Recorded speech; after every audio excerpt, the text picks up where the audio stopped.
Hello guys, कैसे हैं आप सब। मैं रोहित सिंह अपने YouTube channel Rohit chemistry classes में आप सभी का स्वागत करता हूं। और आज हम लोग क्लास 12th केमिस्ट्री वैद्युत रसायन में हम लोग आज टॉपिक पढ़ने वाले हैं मानक हाइड्रोजन इलेक्ट्रोड, जो कि एग्जाम में बहुत बार पूछा गया है। Standard hydrogen electrode SHE। ठीक है, जल्दी से आइए सभी लोग, वीडियो को लाइक कीजिए, चैनल को सब्सक्राइब कर लीजिए अगर नहीं किए हैं, और बेल आइकन को प्रेस कर लीजिए जिससे कि हमारे सारे नोटिफिकेशन आप तक पहुंचते रहें। जल्दी से आइए हम लोग देखते हैं मानक हाइड्रोजन इलेक्ट्रोड।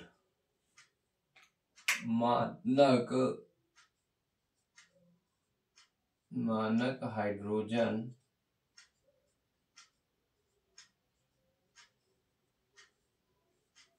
इलेक्ट्रोड, मानक हाइड्रोजन इलेक्ट्रोड, इसी को इंग्लिश में बोलते हैं स्टैंडर्ड हाइड्रोजन इलेक्ट्रोड। शॉर्ट में इसको बोलते हैं SHE, स्टैंडर्ड हाइड्रोजन इलेक्ट्रोड। ठीक है, तो इसमें इस इलेक्ट्रोड विभव तो आप जानते ही हैं, पिछला वीडियो आप हमारे देख सकते हैं, पढ़ा चुके हैं। और मानक हाइड्रोजन इलेक्ट्रोड क्यों बनाया गया, इसकी क्यों आवश्यकता पड़ी? क्योंकि विभिन्न प्रकार के जो हमारे इलेक्ट्रोड होते हैं उनका इलेक्ट्रोड विभव विभिन्न प्रकार के जो इलेक्ट्रोड होते हैं उनका इलेक्ट्रोड विभव ज्ञात करने के लिए एक मानक इलेक्ट्रोड तैयार किया गया था, जिसे बोलते हैं हम लोग, क्या कहते हैं, क्या, मानक हाइड्रोजन इलेक्ट्रोड SHE कहते हैं। इसमें लिखेंगे विभिन्न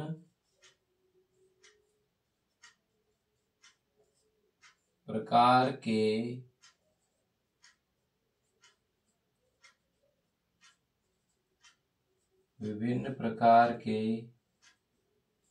इलेक्ट्रोडों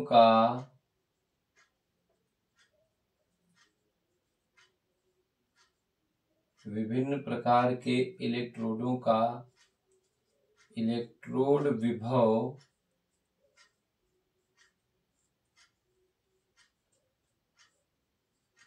ज्ञात करने के लिए एक मानक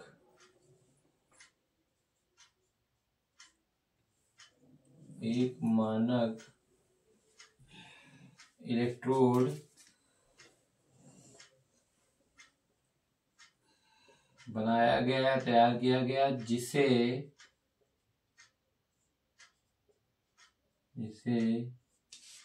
मानक हाइड्रोजन इलेक्ट्रोड कहते हैं। जिसे मानक हाइड्रोजन इलेक्ट्रोड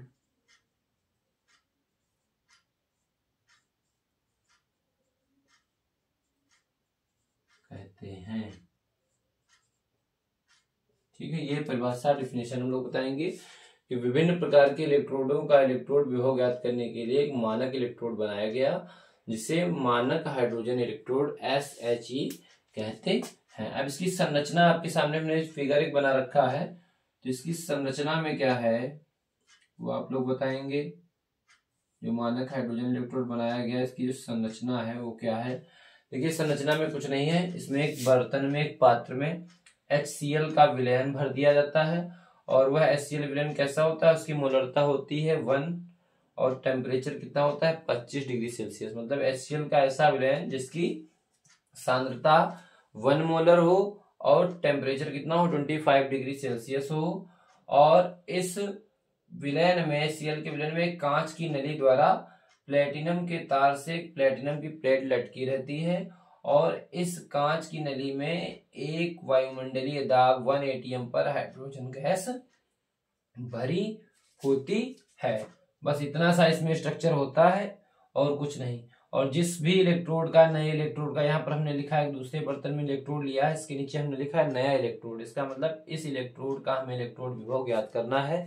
तो जिस भी इलेक्ट्रोड का इलेक्ट्रोड विभव ज्ञात करना होता है उसे हम लोग मानक हाइड्रोजन इलेक्ट्रोड के बराबर में रख करके और उसको क्या कर देते हैं, एक वोल्ट मीटर के द्वारा जोड़ देते हैं, और जो वोल्ट मीटर में रीडिंग प्राप्त होती है वही इस नए इलेक्ट्रोड का इलेक्ट्रोड विभव होता है। बस इतना सा इसमें आपको बताना है। तो संरचना में आप लिखेंगे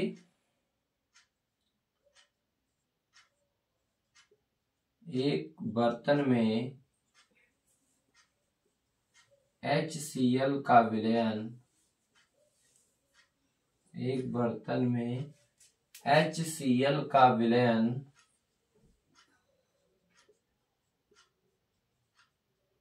भर देते हैं, जिसकी सांद्रता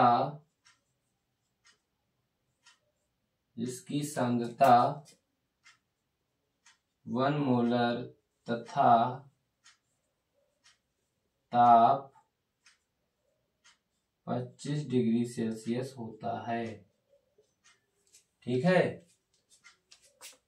तथा इस विलयन में एक कांच की नली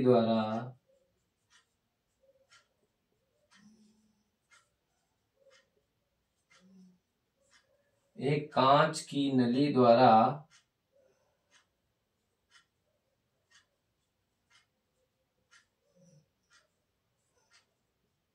प्लेटिनम तार की सहायता से प्लेटिनम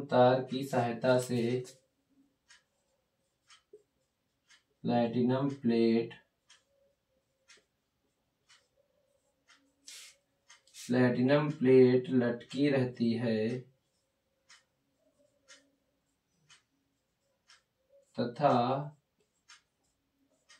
तथा इस कांच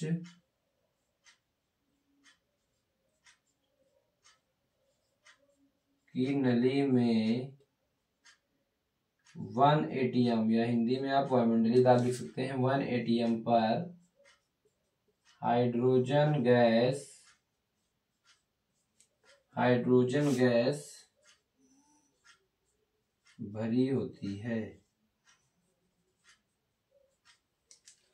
1 ATM पर क्या होती है, देखो यहाँ पर यहाँ से जो निकास है इसी से जो यहाँ पर प्रवेश करती है हाइड्रोजन गैस। 1 ATM दाब पर इसमें भरी रहती है, कांच की नली है इसमें, और ये पतला सा प्लेटिनम का तार है, इससे प्लेटिनम की प्लेट ये लटकी हुई है। ठीक है।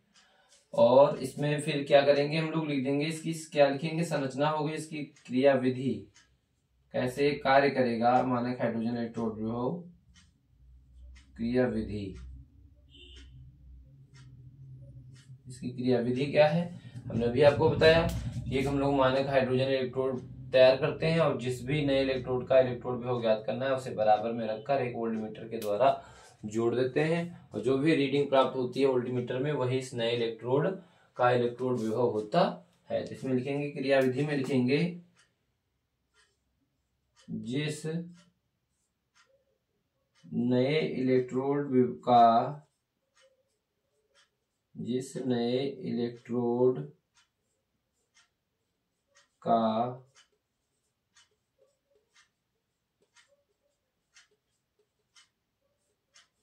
इलेक्ट्रोड विभव, जिस नए इलेक्ट्रोड का इलेक्ट्रोड विभव ज्ञात करना होता है उसे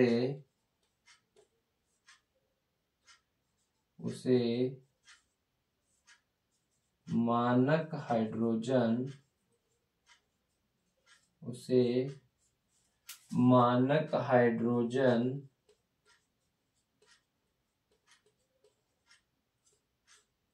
इलेक्ट्रोड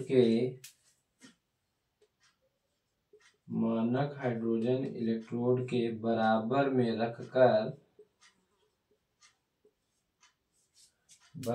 रखकर वोल्टमीटर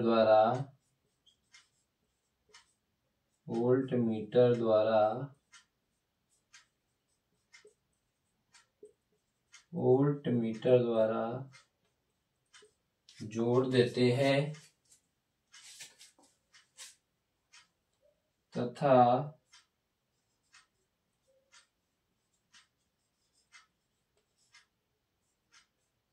वोल्टमीटर में तथा वोल्ट मीटर में प्राप्त रीडिंग जो भी वैल्यू प्राप्त होगी वहां से प्राप्त रीडिंग ही नए इलेक्ट्रोड का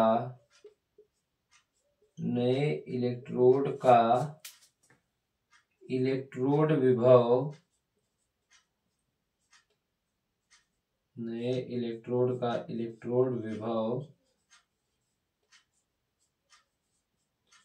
होता है। ठीक है, ये कंडीशन है। और इतना सा आपको बताना है कि मानक हाइड्रोजन इलेक्ट्रोड क्या है। तो विभिन्न प्रकार के इलेक्ट्रोडों का इलेक्ट्रोड विभव ज्ञात करने के लिए एक मानक इलेक्ट्रोड बनाया गया, जिसे मानक hydrogen electrode SHE standard hydrogen electrode कहते हैं। संरचना में हमने बताया कि एक बर्तन लेते हैं, उसमें हम लोग HCl का विलयन भर लेते हैं, जिसकी सांद्रता 1 मोलर होती है और ताप 25 डिग्री सेल्सियस होता है। इस विलयन में कांच की नली में प्लेटिनम का एक तार की सहायता से प्लेटिनम प्लेट लटकी रहती है और इस कांच की नली में हाइड्रोजन गैस एक वायुमंडलीय दाब पर भरी रहती है। प्लेटिनम की प्लेट इसलिए यूज करी जाती है क्योंकि प्लेटिनम की जो प्लेट होती है वो हाइड्रोजन का सबसे अच्छा अवशोषण करती है। प्लेटिनम प्लेट की सतह पर हाइड्रोजन गैस क्या होती है, अवशोषित होती जाती है। ठीक है, इसलिए यहाँ पर प्लेटिनम की प्लेट यूज करी जाती है। अन्य किसी धातु की अपेक्षा प्लेटिनम की जो धातु होती है वो हाइड्रोजन गैस का अच्छा अवशोषण करती है। ठीक है, और फिर इसकी क्रियाविधि क्या है, जब हम मानक हाइड्रोजन इलेक्ट्रोड तैयार कर लेंगे तो जिस भी इलेक्ट्रोड का इलेक्ट्रोड विभव ज्ञात करना है उसे हम लोग HCl के विलयन में भर करके रख के और दूसरे वोल्ट मीटर से जोड़कर रीडिंग प्राप्त कर लेंगे। जो भी रीडिंग प्राप्त होगी वो नए इलेक्ट्रोड का इलेक्ट्रोड विभव होगा। यही मानक हाइड्रोजन इलेक्ट्रोड का कार्य है। ठीक है, मानक हाइड्रोजन इलेक्ट्रोड की सहायता से जब हम किसी अन्य इलेक्ट्रोड का इलेक्ट्रोड विभव ज्ञात करते हैं तो उसे ही क्या कहते हैं, हम मानक हाइड्रोजन इलेक्ट्रोड विभव कहते हैं। ठीक है, इसमें उसका यूज होता है मानक हाइड्रोजन इलेक्ट्रोड का। हम विभिन्न प्रकार के इलेक्ट्रोडों का इलेक्ट्रोड विभव अगर ज्ञात करते हैं तो उसमें हमको एक पहले मानक हाइड्रोजन इलेक्ट्रोड तैयार करना रहता है, जिसके द्वारा उसको हम जोड़कर उससे रीडिंग प्राप्त करते हैं। ठीक, तो इस तरह से आप बताएंगे, चित्र बना देंगे और आपको मानक हाइड्रोजन इलेक्ट्रोड 60 में आपसे क्वेश्चन पूछा जाता है लघु उत्तरीय प्रश्नों में, आपको पूरे 3 मार्क्स मिलेंगे। ठीक है, thank you for watching this video.